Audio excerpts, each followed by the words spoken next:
My name is Carol. I am 27 years old who is working at affiliated company. I'm about to go on an overseas training program today with my colleague and Jeff. Jeff and I are same age and joined the company in the same year. We have been paired together since we were assigned to the same department and joined the company at the same time. I can't explain it, but we just worked really well together. So he became my partner at work.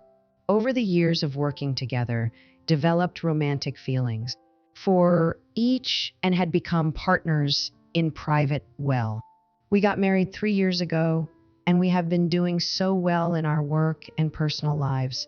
We were able to work on a major pro, which was a huge success to the comp. Due to our huge success, our overjoyed management granted us an overseas training program of our choice for a week from the company. We were only able to spend one night in a nearby town because of our non-honeymoon schedule. We prioritized our schedule so that we could take this overseas trip. While I was going through the airport, I was getting excited upcoming week. That's when my phone rang. I asked Jeff to do the check-in I checked who was the caller. On my phone screen, an unrecognizable symbol was being displayed. I contemplated about picking it up, decided to pick it up. When I picked up the phone, "Hey, Carol, long time no talk. When I heard this voice, which was energy, I knew I shouldn't have been afraid. I was planning to enjoy the overseas program, but this phone just killed my enthusiasm. The person who called me was Ashley, Jeff's older sister, who is 30 years old. She is an outdoorsy, wild woman who wonders if she is really Jeff's sister. I hear another voice, which belongs to Ashley's husband, Max. Max is also an outdoorsy person, just like Ashley. When the two of them are together, good things will happen. So I wanted to get involved with them as much as possible. But I was the one who picked up I couldn't be mean to them, so I decided to tell them that I was in the middle of something and hung up on them immediately. Anyway, I just wanted to say hi and see how you're doing. Is there something urgent? I asked her quickly, and she replied that if you think about it. After she said that, she also told me used her friend's phone to call me. She thought that I wouldn't pick up, called me with her number. Yes, I don't want to pick up Ashley because I don't want her to waste my time with unnecessary talk. I was getting irritated by the fact that Ashley would just go on and on about her trip to a mountain, which had been postponed from the previous weekend. Due to the bad weather, they now know how to spend their free time. I wondered why she was telling me this since my boarding time is soon. But I guess you're just calling me to kill time, huh? I am sorry, but I am very busy now. As soon as I was about to hang up, she asked me for a favor. As I was trying to hear her favor of was probably just another lame one, asked me if we recently moved house. From her in-laws, she heard that Jeff had moved into a house with a very big yard. The land belonged to my maternal grandfather, who was in the landscaping business. He was downsizing his business due to retirement. So he gave me a piece of his land, which he was not using anymore, at a reasonable price. I built a house there. That house was on the outskirts of residential area with lots of nature far away from the city. I didn't tell them about this house because I didn't want my obnoxious sister and her husband to barge in on me, but they found out. You should have told me you moved. At least send me a housewarming invitation. Ashley said something that wasn't heartfelt. Shouldn't she know the reason why I didn't want to tell them about it? When I grew impatient because Ashes didn't get to the point, she said, "Please do me a favor." Will you let me check out your space backyard? I had an incredibly bad feeling about this when she asked me to do her this favor. I hope not, but is Ashley planning to my backyard with the whole hiking members? Why is your backyard important to you? And what do you plan on doing with it? When I asked her, she replied, "Well, you have a big lawn. So I thought we could have a barbecue in your backyard with the hiking group members." This is where she finally told me what she was asking for. Ashley said she'll be preparing some good meat for her hiking group members, and without me having any idea what she was planning, she started saying we might even have a campfire. I can't wait, and I'm so excited about it. As if I had already said yes to her, she said she was already looking forward to it. So I said, what are you talking about? If you're planning on doing BBK in my backyard with your hiking group members, it's a big burden on our neighbors. Therefore, I am not allowing this. After telling Ashley no, she reminded me that Jeff and I had to go on an overseas training program the following week, so we wouldn't be able to attend her favorite event, which makes it absolutely impossible for Ashley and Max to even come over in the first place. Normally, Ashley wouldn't give up easily, but she Said, "Oh, really? You're going away for a week? Okay, got it." Although I felt somewhat weird and uncomfortable with my sister-in-law, she quickly backed off. She ended the call with Ashley because she had a favor to ask of me. As I was boarding the airplane, Jeff asked me who was on the phone call. It seemed like a very long call.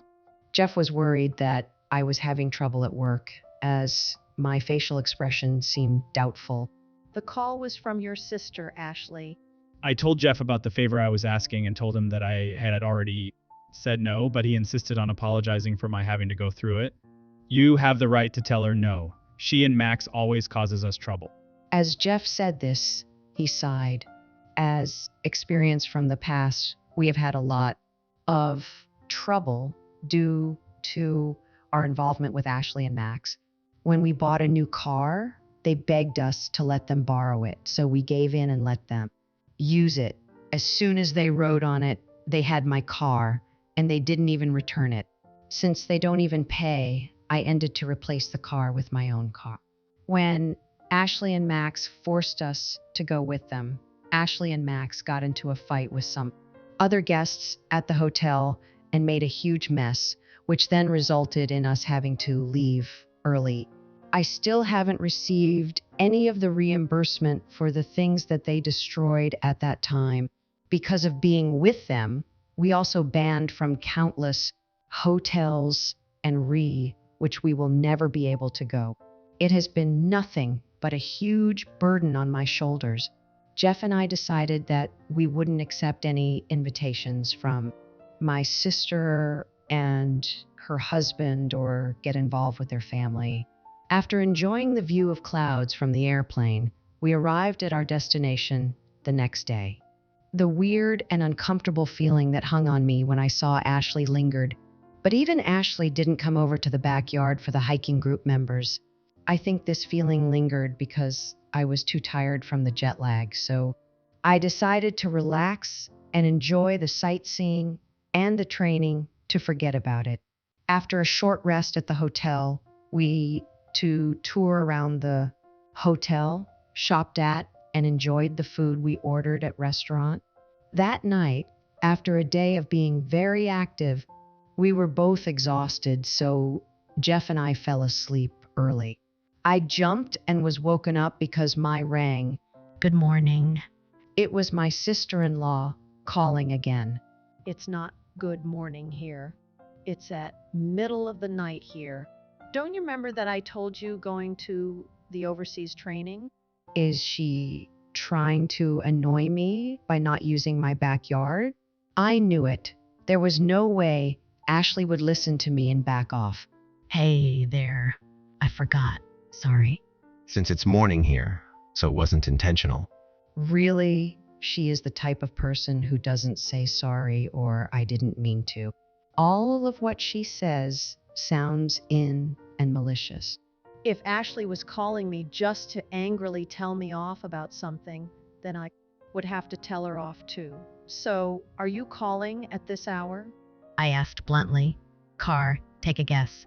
Am I? I do know if she was coming with trying to make fun of me because I tried and slept from today's. Would you just cut to the chase?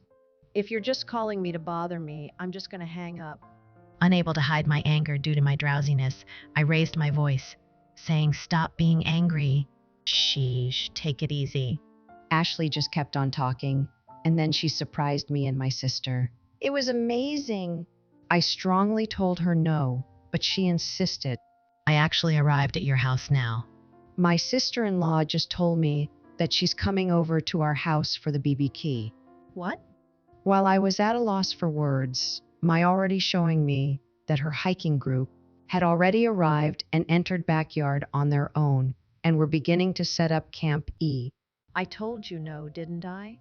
My increasingly loud voice woke up, was sleeping next to me, wondering, talking on the phone with.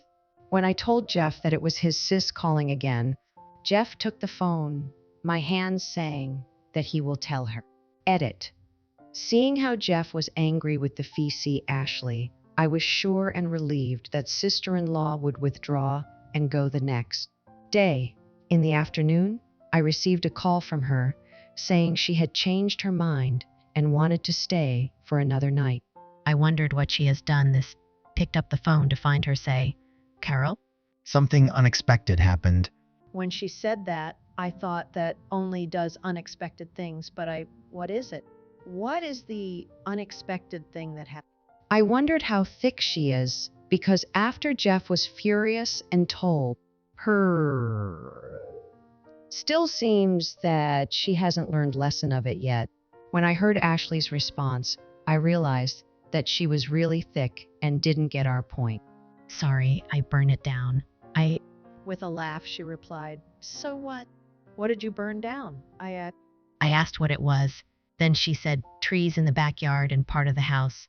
She said this as if she was not the was responsible, so I replied, What? Which backyard and which house?" I thought it couldn't be, but she replied, "Don't pretend you don't know. Of course it's your house and you're silly. We called the ambulance and caused trouble to your neighbors. So when back from your overseas training, apologize and send them your regard." This is the worst answer I could ever give. What were you thinking? Jeff told you no and to go home. That midnight, when Ashley Jeff told her off. But no words seemed to reach her ears or brain.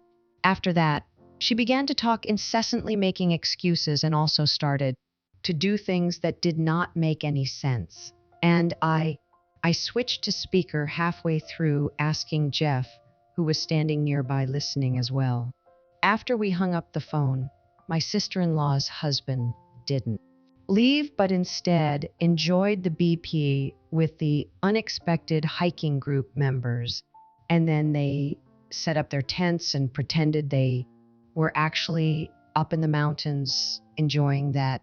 To add to the pretend camping situation, we made a fire for the BBQ and built a small bonfire. BK at our backyard alone would have burden to the neighbors, but to have bonfire is insane. As the night wore on, the wind picked up the flames of the bonfire quickly, spreading to the lawn and trees in the area and scorching part of the house. Jeff and I had been listening to what was being explained with indescribable fear. But then we both looked at each other, realizing there was something wrong. The next thing Ashley said made us laugh. The soot-covered garden stones were all that remained of the house, while the rest had been burnt. "We don't have any garden in our backyard." To that, Ashley sounded surprised. "No way. Your backyard has these cool trees, wiggly branches, and a little pond and gnome statues around, and some nature things." Jeff, who was listening along with, "We don't have any of those in our..." Jeff reassured Ashley that this was backyard. As if she saw a ghost, Ashley said. To Ashley, who couldn't understand situation, I said, "Ashley, are you as our house?" I asked her again. As I panicked, my sister-in-law explained the surroundings. As we listened to her detailed explanation, Jeff and I came to a conclusion. We wondered if it might be the house next door, and not ours. Yes, the house next to ours is my grandfather's house, who runs a landscape gardening business. Ashley, I think that's my grandfather's house. When I told her this, she said, "What?" How could this be possible? This is not your house. She seemed surprised for a moment, saying, "Well, I'll go to..." The dollar store and buy some plants and plant them for your grandfather later. They say plants grow better after and things will be back to normal time. And when you return from your overseas training, will you apologize to your grandfather? She had no sense of guilt at all, but this incident could have resulted in a serious accident. As usual, my sister-in-law tried to blame it on me, forcing me to clean up her mess. Ashley? We have been cleaning up your mess time.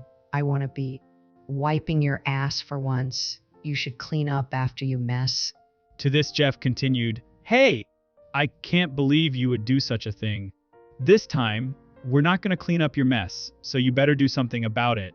You guys are overreacting. It was just some small damage. While she scoffed it off, the next she let out a terrified cry. From the distance, I heard what sounded like a police siren, and the call was Coo. Then, I got a call from my grandfather, who owns the landscape gardening business. On the other end of the phone, I could hear screams and the sound of a police car, probably belonging to my sister and her husband. I immediately guessed that the call grandfather was about the incident Max had caused. Grandfather told me that up until as Max called for fire truck, things was six good, but then when the fire trucks, Ashley and Max began packing up their belongings and left the place, abandoning it and not helping any people. How irresponsible they were. Ashley was his sister, so I talked to my grandfather on the phone many times. Even after the fire was put out, Max stayed hidden for a while and then came back to visit after my grandfather had already submitted the security camera footage. Then that's when she was seized by while she was talking and laughing the phone. When they were interrogated by the Ashley and Max said our name. So my grandfather called me to confirm if them or not. My grandfather said, "Since they say your sister and brother-in-law, I know what to do with them." But then he told us that he had been arrested for attempted arson and trespassing. Even though they are Jeff and my grandfather's, I have no intention of dropping the case at all because this is malicious. To what grandfather said, Jeff and I think that's reasonable. We consider they have done in the past, they did it this time, and the total amount of damage is not too bad.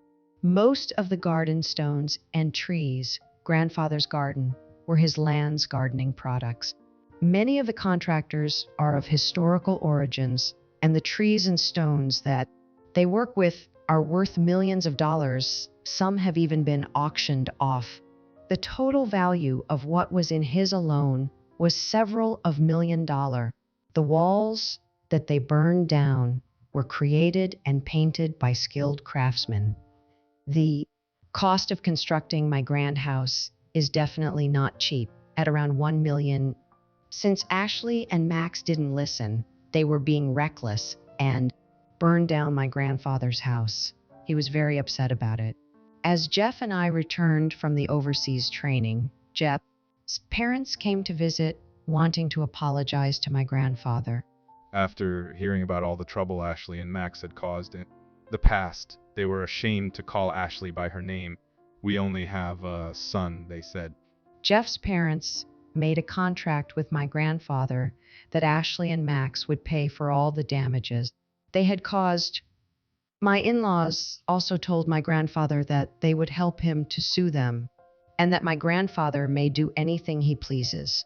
After some time at the police station, Max returned as an ex-convict and was fired from his job. Not only did they have no way to pay what my grandfather had demanded, but their parents had also disowned them, leaving them with nowhere to return to. Along with the fire, they have caused themselves to seem as though they were burnt by the fire.